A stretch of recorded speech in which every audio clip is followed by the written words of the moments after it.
Oi, você, bom dia. Como é que você está? Espero que bem, na medida do possível, em que você se encontra na manhã de hoje.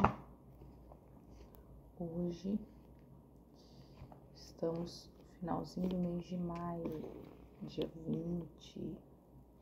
Passando rápido pra você aí. Pra mim tá passando tão rápido, gente. Meu Deus. A vida da gente tá escorrendo, parece que pelos dedos. Eu, pastora Bianca, que vos falo, estamos aí completando o nosso desafio de leitura bíblica em 365 dias. Será que a gente finaliza? Hoje estamos no dia de número 114. Dia de número 114, estamos no livro de 2 Samuel, capítulo de número 19 e 20. Também leremos um pouquinho do Novo Testamento, que está lá em Lucas, capítulo 18, do 1 ao 23.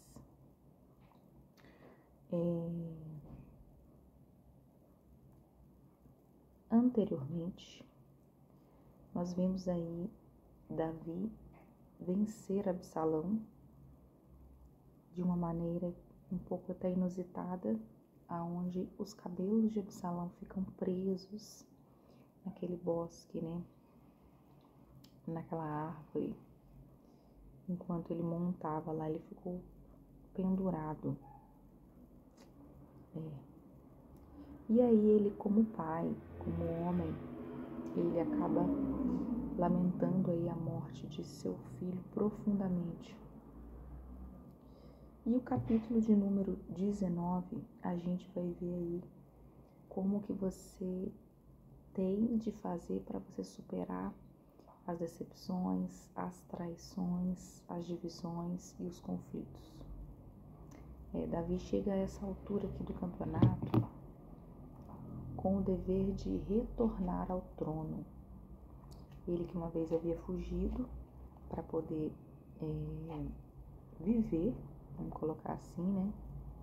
Agora ele estava vivendo esse momento de luto, chorando aí pelo filho que ele havia perdido e querendo viver esse momento. Só que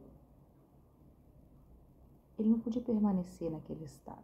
Ele era um rei, né? Ele não podia se perder no luto. Então, esse capítulo vai mostrar como que é complexo, né? O retorno aí de Davi. Ele precisa lidar com as emoções dele e, além disso, ele precisa restaurar Israel. Então, ele tem que fazer diversas alianças políticas, ele tem que pedir perdão para algumas pessoas, ele tem que fazer vínculo novamente com alguns povos. Enfim, diversos desafios que ele vai enfrentar aqui, pessoais, né? Que vão trazer aí para nós também como pessoas, como que a gente faz para administrar as crises que a gente tem internamente, as feridas que a gente tem dentro do nosso ser, para a gente poder continuar e seguir. A Bíblia fala sobre um período da antiguidade, mas ela nos ensina muito a reconstruir aí as nossas vidas também, o decorrer aí em que nós vamos seguindo. Basicamente como que você reage quando você precisa restaurar alguma coisa que está quebrado. Como que você reage quando alguém te trai. Como é que você lida com isso? Capítulo de número 19 é sobre isso. E vamos dar início, amém? Pai, nós queremos mais uma vez pedir que o Senhor traga luz a esta palavra, entendimento do nosso saber, abre a nossa mente, abre o nosso coração, para que a Tua palavra possa entrar e transformar de verdade o nosso eu hoje. Nós oramos em nome de Jesus. Amém e amém. Capítulo de número 19 vai dizer o peso do luto e a responsabilidade da liderança. ele vai dizer assim, a reação de Davi aí pela morte de Absalão. Disseram a Joabe, eis que o rei anda chorando e lastima-se por Absalão. Ele chorava, ele era pai, né? Então a vitória se tornou naquele mesmo dia em luto para todo o povo, porque naquele dia o povo ouvira dizer, o rei está de luto por causa de seu filho. Naquele mesmo dia entrou o povo às furtadelas da cidade, como faz quando foge envergonhado da batalha. Tendo o rei coberto o rosto, exclamava, em alta voz, meu filho Absalão, Absalão, meu filho, meu filho. Então Joabe entrou na cidade do rei e lhe disse, hoje envergonhaste a face de todos os teus servos, que livraram hoje a tua vida. E a vida dos teus filhos, das tuas filhas, e a vida das tuas mulheres, das tuas concubinas, amando tu os que te aborrecem e aborrecendo os que te amam, porque hoje dás a entender que nada vale para contigo. Príncipes e servos, porque entendo agora que se Absalão vivesse e todos nós hoje fôssemos mortos, então estaria contente. Levanta-te agora, sai, fala segundo o coração dos teus servos. Juro pelo Senhor, que se não saíres, nem um só homem ficará contigo esta noite. E maior mal te será isto do que todo o mal que tem vindo sobre ti, desde a tua mocidade até agora. Então, o que aconteceu? Ele estava ali triste com o filho, só que as pessoas que haviam lutado com ele, alguns até morrido em nome dele, com essa batalha aí entre o povo de Israel e a galera que estava com Absalão, que também era de Israel, não ia querer fazer aliança com ele, porque se Absalão tivesse realmente sobrevivido, o que adiantou todas aquelas pessoas morrerem se ele ficava ali choramingando pelos cantos? Como eu falei, a dificuldade aí de ser pai e ser rei. Existe postura até diante dos sentimentos. Há momentos em que você nem pode demonstrá-los, para você não demonstrar fraqueza diante dos seus súditos. E ali ele tinha a necessidade de restaurar a confiança de todos os seus soldados, porque senão eles poderiam abandoná-lo. E aí, esse rei ele tem que retornar, ele tem que fazer força para retornar. Então a palavra vai dizer no verso 8, então o rei se levantou, se assentou à porta da cidade, e o fizeram saber a todo o povo, dizendo, eis que o rei está sentado à porta.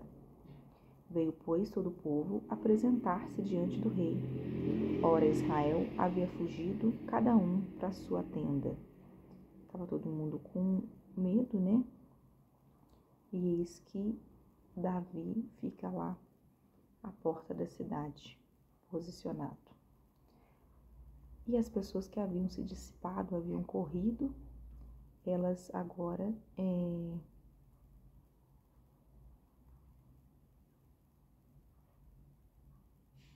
elas vêm cada um para sua tenda, elas vão retornando, né? Porque elas haviam fugido cada um para sua tenda. Todo o povo, com todas as tribos de Israel, andavam altercando entre si, dizendo, o rei, peraí que eu perdi, nos tirou das mãos dos nossos inimigos, livrou-nos das mãos dos filisteus, e agora fugiu da terra por causa de Absalão. Absalão, a quem ungiu sobre nós, já morreu na peleja. Agora, pois, por que vós calais e não fazeis voltar o rei? Então, meu filho, retorna. retorna. Então o rei Davi mandou dizer a Zadok e Abiatar, os sacerdotes: falai aos anciãos de Judá.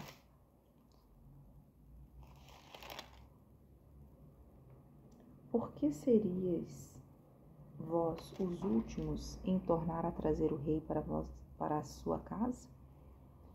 Visto que naquilo que todo Israel dizia, já chegou ao rei até a sua casa. Vós sois meus irmãos, sois meu osso e minha carne. Porque, pois, seríeis os últimos a tornar a trazer o rei? Dizei a Amasa: não és tu meu osso e minha carne? Deus me faz o que lhe prouver, se não tiveres a ser para sempre comandante do meu exército, em lugar de Joabe.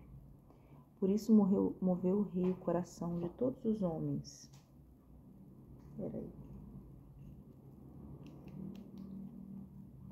De Judá, como se fora um só homem, e mandaram dizer-lhe: volta, ó rei, tu e todos os teus servos.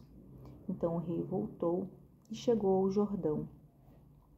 Judá foi a Gilgal para encontrar-te com o rei, a fim de fazê-lo passar o Jordão. Eita Deus.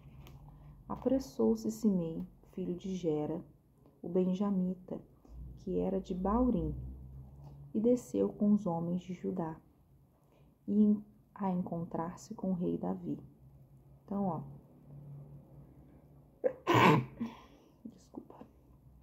as tribos, elas optam por trazer aí Davi de volta a si, de volta à posição que ele tinha de rei, né? E todas as autoridades aí veem essa necessidade.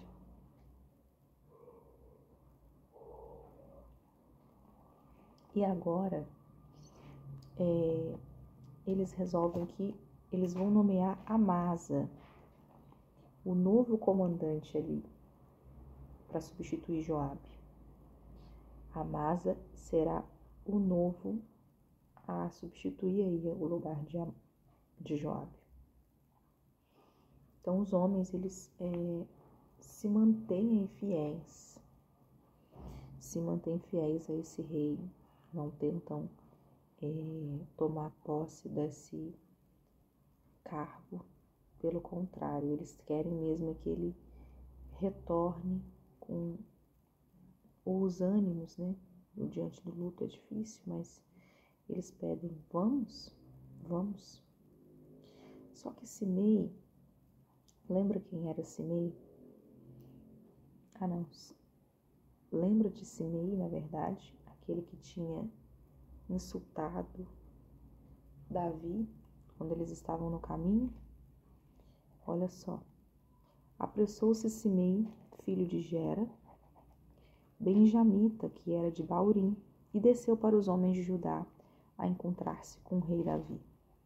E com ele 1000 homens de Benjamim, como também Ziba, servo da casa de Saul, acompanhado de seus 15 filhos e seus 20 servos. E meteram-se pelo Jordão à vista do rei, e o atravessaram para fazer passar a casa real, e para fazerem o que lhe era agradável. Então Simei, filho de Gera, prostrou-se diante do rei, quando este ia passar o Jordão. E lhe disse: não me imputes, Senhor, a minha culpa, e não te lembres do que tão perversamente fez teu servo, no dia em que o rei, meu servo, saiu de Jerusalém. Não o conserves, ó rei, em teu coração, porque eu, teu servo, deveras confesso que pequei, por isso sou o primeiro que de toda a casa de José descia a encontrar-me com meu senhor. Então respondeu Abissai, filho do Zeruia e disse: Não morreria, pois, Simei? Por isso, havendo amaldiçoado ao ungido do Senhor? Abissai já botando pilha aí para matar. Para matar aí Simei. Porém, Davi disse: Que tenho eu convosco, filhos de Zeruia, para que hoje me sejais adversário? Morreria alguém hoje em Israel? Pois não sei eu que hoje novamente sou rei sobre Israel? Então disse o rei a Simei: Não morrerás, eu lhe juro. Então, diante do arrependimento real ali de Simei, Abissai, como eu falei, vai falar assim: vamos matar ele, né? Queria ver sangue de qualquer jeito, mas a decisão de Davi é perdoá-lo, né? Conhecido como homem segundo o coração de Deus, diante de uma situação em que ele foi humilhado, muitas das vezes ele se coloca aí como perdoador. Essa é a vida de Davi, esse é Davi. No 24, a gente vai ver agora Mefibosete.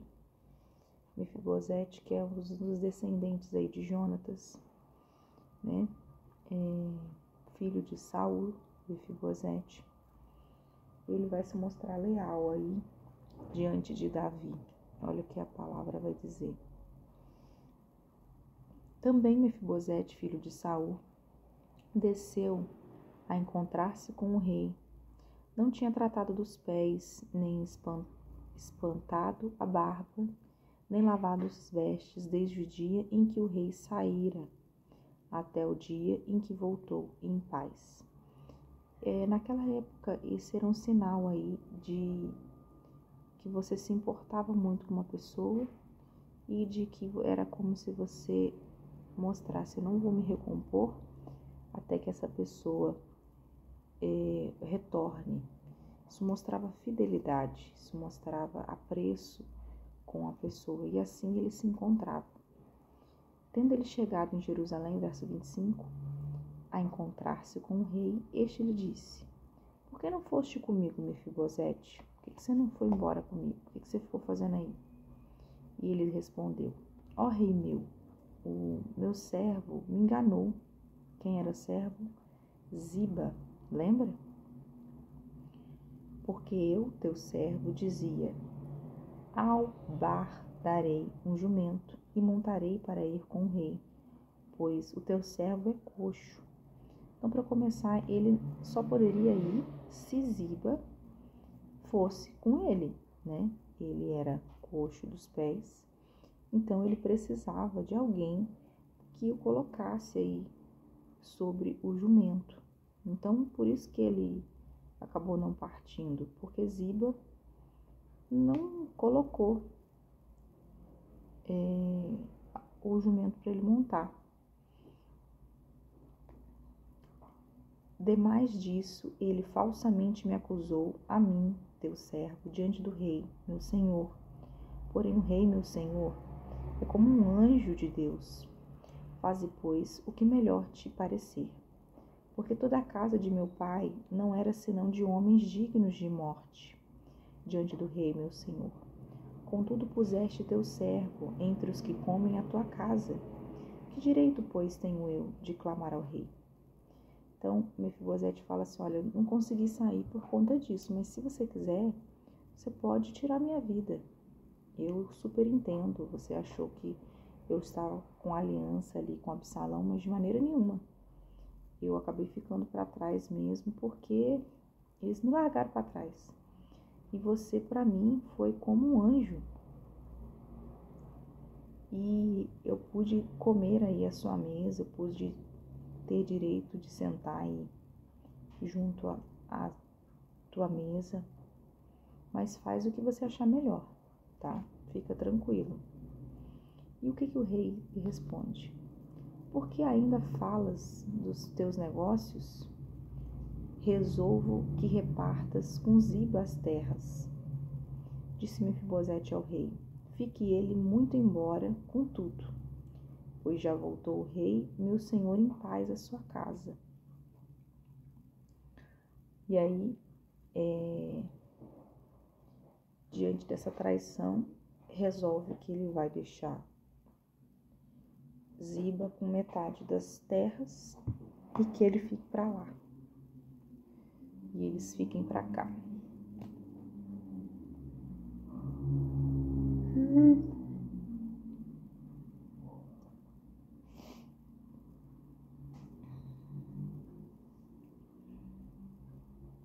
E aí, vai falar de uma outra pessoa aqui, ó. Vai falar de Barzilai. Barzilai, o gileadita, mora em Gileade, desceu de Rogelim e passou com o rei o Jordão para o acompanhar até o outro lado. E era Barzilai muito velho da idade, de 80 anos. Eles sustentaram o rei quando este estava em Manaim, porque era homem muito rico.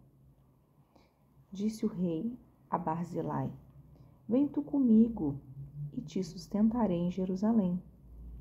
Respondeu Barzilai ao rei: quantos serão ainda os dias dos anos da minha vida? Não vale a pena subir com o rei a Jerusalém. Davi queria que Barzilai fosse com ele, fosse embora com ele. 80 anos tenho hoje. Poderia eu discernir entre o bom e o mal? Poderia o teu servo ter gosto no que come e no que bebe? Poderia eu mais ouvir a voz dos cantores e cantoras? E por que há de ser que o teu servo, ainda pesado ao rei meu senhor? Com o rei irá o teu povo, ainda um pouco além do Jordão. Por que há de me retribuir o rei com tal recompensa? Deixa voltar o teu servo e morrerei na minha cidade. Serei sepultado junto ao meu pai, à minha mãe. Mas eis aí o teu servo, Quimã. Passe ele com o rei, meu senhor, e faze-lhe o que bem parecer. E respondeu o rei a Quimã: passará comigo, e eu lhe farei como for o teu agrado. E tudo quanto desejares de mim, eu te farei. Então Barzilai fala assim: olha, eu não vou voltar não. Eu já tô velho, eu tô com 80 anos. Deixa eu voltar para Gileade, morrer lá e ser sepultado. E aí ele indica uma pessoa para acompanhar no lugar dele, que seria Quimã. E aí eles vão se despedir, né? Vai dizer, ó, vendo pois todo o povo passado o Jordão, passado também o rei, este beijou a Barzilai e o abençoou, e ele voltou para sua casa. Eis que ele retornou. Verso 40. Dali passou o rei a Gilgal, e Aquimã passou com ele todo o povo de Judá, metade do povo de Israel acompanharam o rei. Metade. Eis que todos os homens de Israel vieram ter com o rei e lhe disseram: por que te furtaram nossos irmãos e homens de Judá e conduziram o rei e a sua casa através do Jordão, e todos os homens de Davi com eles? Então responderam todos os homens de Judá, os homens de Israel, porque o rei é nosso parente. Por que, pois, vos irias com isso? Porventura comemos à custa do rei ou de algum presente? Responderam os homens de Israel aos homens de Judá e disseram: 10 tantos demos vós outros. Por que, pois, fizestes pouco caso de nós? Não foi a vossa palavra primeira para voltar agora ao nosso rei? Porém, a palavra dos homens de Judá foi mais dura do que a palavra dos homens de Israel. Ele meio que quis esfregar na cara deles, falou, vocês não tendenciaram para o lado melhor para vocês?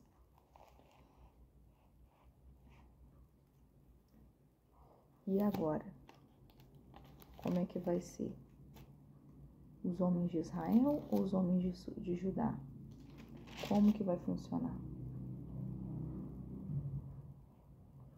E aí esses homens de Israel se mostram insatisfeitos e os homens de Judá resolvam aí que vai fica aquele clima tenso.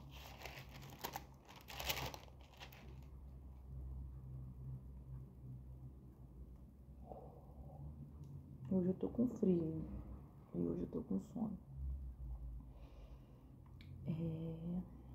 Capítulo de número 20 também.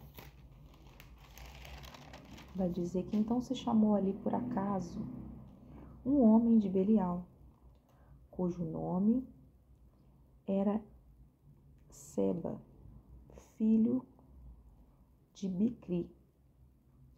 Agora no capítulo de número 20, só voltando, a gente vai ver agora aí o desafio dele como líder de vencer batalhas. Ele era um comandante do exército e agora continua sendo um comandante. E agora ele tem que ver e observar os novos inimigos que possam se levantar. E às vezes as contendas, os inimigos vêm de dentro da nossa própria casa.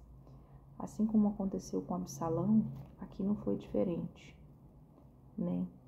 Seba, um aí das tribos, um representante de uma das tribos, vai começar a semear divisão ali entre aquelas pessoas.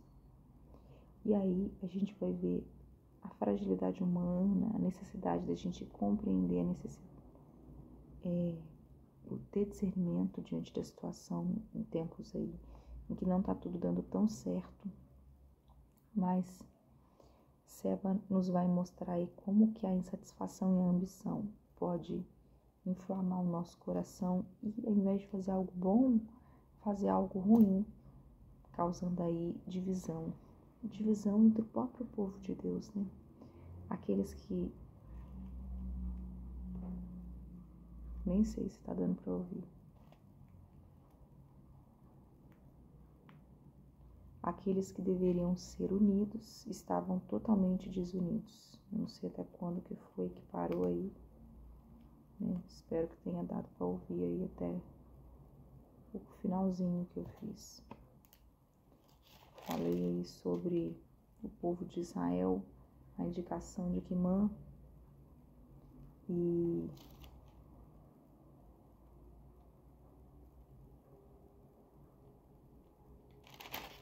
insatisfação de alguns e apoio de outros. Mas agora ele precisava estar pronto, estar apto. Porque alguém se levantando dentro da cidade poderia causar divisão mais uma vez. Isso já aconteceu anteriormente com Absalão. Ele não podia permitir esse tipo de postura. Então, vamos ver aí como que a liderança de Davi agora vai agir mais uma vez. E a desobediência, qual que é a consequência dela? E a sabedoria, qual que é a consequência da sabedoria? Vamos descobrir aí esses princípios para os dias atuais. Então, a gente estava falando sobre Seba. Era aí que eu vou voltar aqui.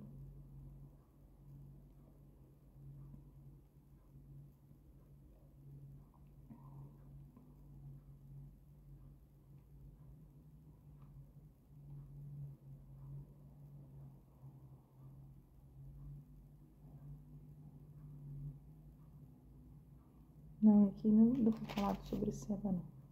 Mas aqui a gente vai falar sobre Seba. Seba que vai se levantar aqui contra Davi. Olha só. Então se achou ali, por acaso, um homem de Belial. Quando fala de Belial, era um homem que está se levantando contra, o nome era Seba, filho de Bicri, homem de Benjamim, o qual tocou a trombeta e disse: não fazemos parte de Davi, nem temos herança do filho de Jessé, cada um para suas tendas, ó Israel. Eis que ele estava botando pilha para a galera, cada um seguir e ter divisão entre Israel e Judá. O que já havia sido feito por Absalão permanecer, em ficar como se fosse tribo do norte e tribo do sul. Era isso que ele estava incitando. Então todos os homens de Israel se separaram de Davi e seguiram Seba, filho de Bicri. Porém os homens de Judá se apegaram ao seu rei, conduzindo desde o Jordão até Jerusalém. Então realmente se separou aí. Alguns seguiam com Seba e outros seguiam com Davi.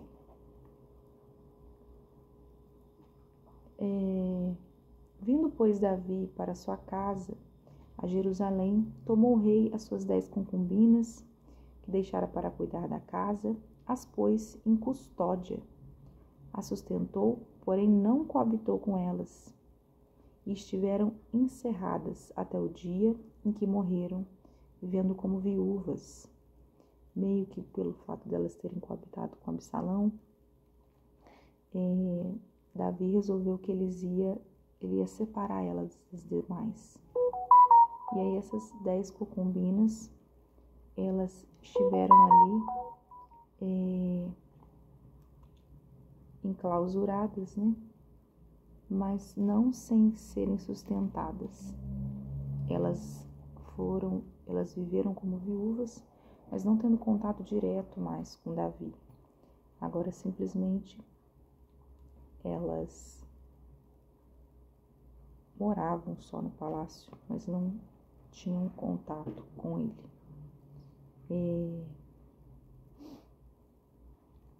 E disse o rei, como eu falei, por mais que ele amasse ou gostasse, era uma decisão política a ser feita, porque como é que ele ia permitir que elas ficassem transitando ali, sendo que ele sabia o ocorrido, ele não podia fingir que não estava sabendo. Então, ele separa ela das demais mulheres. Disse o rei a Amasa. Amasa agora estava substituindo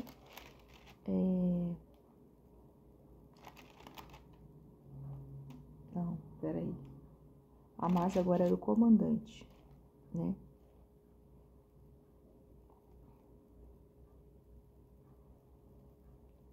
Convoca-me para dentro de 3 dias, homens de Judá, apresentar-se aqui, eles virem para cá.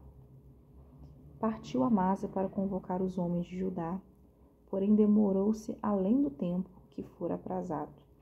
Ele deu 3 dias, só que acabou demorando mais um pouco para ele conseguir fazer. Então disse Davi a Abissai: mais mal agora nos fará Seba, o filho de Bicri, do que Absalão, pelo que toma tu os servos de seu senhor e persegue-o, para que não ache para si cidades fortificadas e nos escape. Então, meio que com extrema urgência, foi enviado aí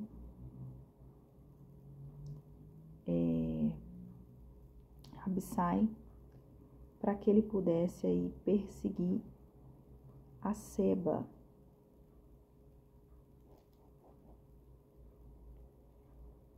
Para que impedisse ele aí de tentar algo parecido com o que Absalão tivesse feito.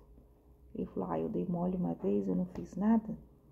dessa vez a minha postura vai ser diferente.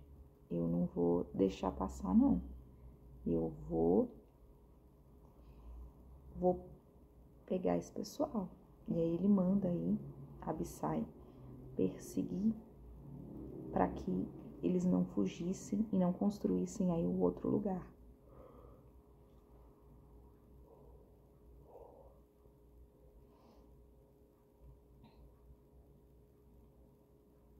Então perseguiram os homens de Joabe, a guarda real, a todos os valentes. Estes saíram de Jerusalém para perseguirem Seba, filho de Bicri. Chegando eles, pois, à pedra grande, que está junto a Gibeão, Amasa veio perante eles. Trazia Joabe vestes militares e sobre elas um cinto, na qual, presa aos seus lombos, estava uma espada. Dentro da bainha, adiantando-se, ele fez cair a espada, já meio que rendendo, né? E disse Joabe a Amasa: vai bem, meu irmão. E com a mão direita lhe pegou a barba para beijar. Amasa não se importou com a espada que estava na mão de Joabe, de sorte que este o feriu com ela no abdômen e lhe derramou por terra as entranhas. Não feriu segunda vez e morreu. Então Joabe e Abissai, seu irmão, perseguiram a Seba, filho de Bicri. Olha só, Amasa, ele vai chegar diante de Joabe, né, o comandante, e... Peraí, onde que eu parei? Tem um negócio fazendo barulho ali.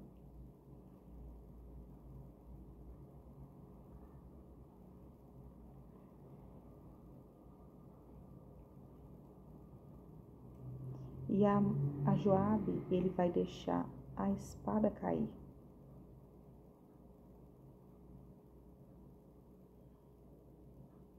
Como um sinal aí de rendição. Mas, infelizmente, aí Amasa, ele não vai entender isso como rendição. Ele simplesmente vai ferir ele aí, de maneira com que ele venha a morrer. E aí Joabe e Abissai, eles vão perseguir a Seba, o filho de Bicri, que era aquele que estava dizendo, tocou a trombeta e estava incitando aí o povo de se dividir. Eles vão seguir aí ele até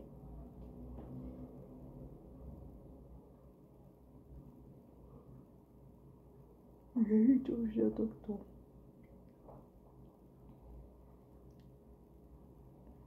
Eles vão perseguir aí a Seba.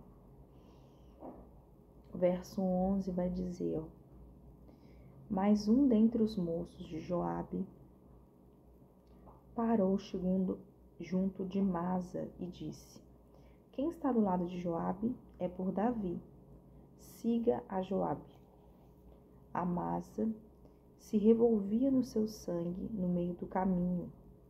Vendo o moço que todo o povo parava, desviou Amasa do caminho para o campo e lançou sobre ele um manto, porque via que todo aquele que chegava a ele parava.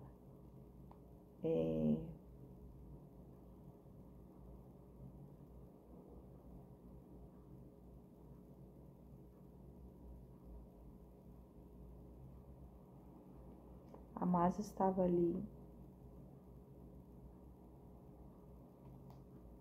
ferido, né? Todo mundo estava tentando desviar dele, todo mundo prestando atenção nele. E aí foi necessário que esse corpo fosse coberto e levado, né?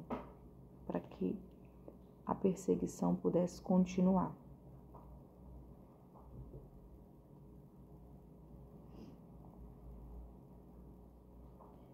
Aí verso 13 diz assim, ó. Uma vez afastado do caminho, todos os homens seguiam Joabe para perseguirem Seba, filho de Bicri. Depois que ele tampou aquela pessoa que estava ali ferida e deixou ela ali a sofrer o seu ferimento, o pessoal se concentrou no que tinha que fazer, ir para a batalha.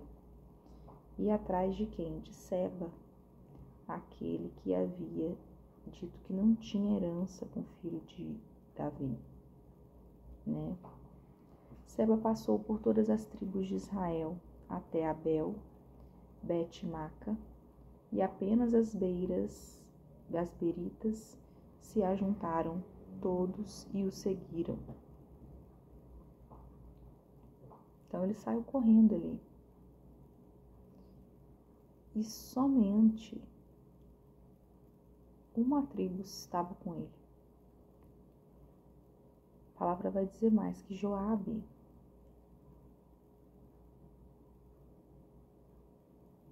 verso 15, e os homens o cercaram entre Abel, Bet e Maca, e levantando-se contra a cidade um montão na altura do muro, e todo o povo que estava com Joabe trabalhava no muro para o derribar. Seba se refugiou nessa cidade e o exército de Joabe vai cercar essa cidade. E eles vão começar a lutar ali incessantemente para poder destruir esse muro, já que Seba estava escondido lá, protegido pelos muros. Então, eles, depois de cercarem aquela cidade, eles vão encontrar uma mulher. Olha, então uma mulher sábia gritou de dentro da cidade: ouvi, dizer a Joabe, chega-te cá, para que eu fale contigo. Chegando-se ele, perguntou-lhe a mulher: és tu Joabe? Respondeu: eu sou. Ela lhe disse: ouve as palavras da tua serva. Disse ele: ouço. Então disse ela: antigamente se costumava dizer: peça-se conselho em Abel, e assim dará cabo das questões. Eu sou uma das pacíficas e das fiéis em Israel, e tu procuras destruir uma cidade e uma mãe em Israel. Ai, gente. Por que, pois, devorarias a herança do Senhor? Respondeu Joabe e disse: longe, longe de mim, que eu devoras e destrua.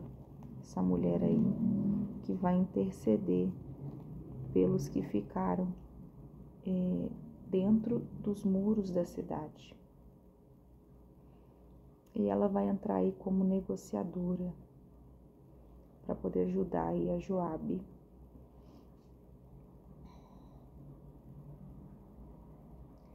Vai dizer, respondeu Joabe e disse: não, eu não quero destruir não, vocês pelo contrário, não quero. A coisa não é assim. Porém, um homem da região montanhosa de Efraim, cujo nome é Seba, filho de Bicri, levantou a mão contra o rei, contra Davi. Entregai-nos só este. A gente não vai destruir a cidade, só queremos esse homem que está aí na cidade. Então disse a mulher a Joabe: eis que te será lançado a sua cabeça pelo muro. A gente vai jogar aí, vamos matar ele, vamos jogar a cabeça dele. E a mulher, na sua sabedoria, foi ter com todo o povo. Cortaram a cabeça de Seba, filho de Briqui, e lançaram a Joabe. Então tocou este a trombeta, e se retiraram da cidade, cada um para sua casa. E Joabe voltou a Jerusalém, até com o rei. Olha só, essa mulher vai ter essa sabedoria de evitando que o povo de Israel entrasse, queimasse, guerreasse, fizesse aquele furdunço que dá quem mexe com guerra, e eles podendo até perecer. eles optam por eles próprios tirarem a vida de... Cadê o nome dele? De Seba. Verso 23. Lembra que quem estava com o comandante era Amasa? Joabe agora era comandante de todo o exército de Israel. E Benaia, filho de Joiada, da guarda real. Então ele volta aí a ser comandante, assume de novo seu posto. E seu filho aí pega o posto de guarda real. Adoraram dos que estavam sujeitos a trabalhos forçados. Josafá, filho de Eliúde, era o cronista.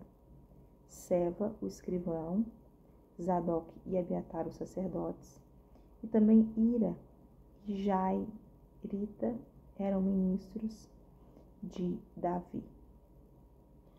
E até aí, então, todos os oficiais daquele reino são reestabelecidos para os seus cargos.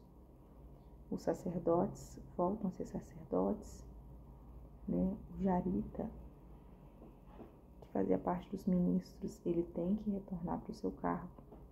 Todos aqueles que estavam amedrontados pelos 4 cantos da cidade, se eles forem voltar, eles podem voltar. Podem, porém, agora servindo a quem? Eis a questão. A quem servir? E aí finalizamos a parte do livro de 2 Samuel no dia de hoje, né? Pule agora aí para Lucas, capítulo 18, do 1 ao 23. Lucas 18, a gente vai falar aí sobre algumas parábolas, sobre como é importante a gente persistir na oração e a humildade no coração, a generosidade, como também são importantes, né?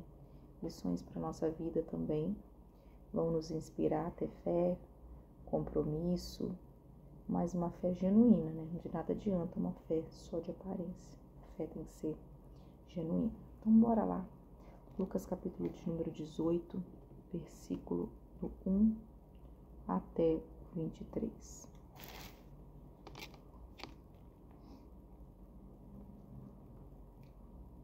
Persistência da oração.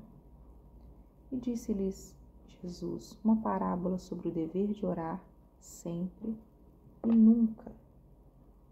A caneta está derramando. Manchou minha Bíblia. Sobre orar sempre e nunca esmorecer. Havia uma certa cidade, um juiz que não temia Deus, nem respeitava homem algum. Havia também naquela mesma cidade uma viúva que vinha ter com ele, dizendo: julga minha causa contra o meu adversário. Ele, por algum tempo, não a quis atender, mas depois disse consigo: bem que eu não temo a Deus, nem respeito a homem algum. Todavia, como esta viúva me importunou, julgarei a tua causa, para não suceder que por fim venha a molestar-me, caso ela adoecesse, né? Disse mais o Senhor: considerai no que diz este juiz iníquo. Ele fará Deus justiça aos seus escolhidos, que a ele chamam dia e noite, embora pareça demorado em defendê-los. Digo-vos depressa, lhes fará justiça contudo, quando vier o Filho do Homem. Achará porventura fé na terra? Então, devemos persistir na oração, insistir.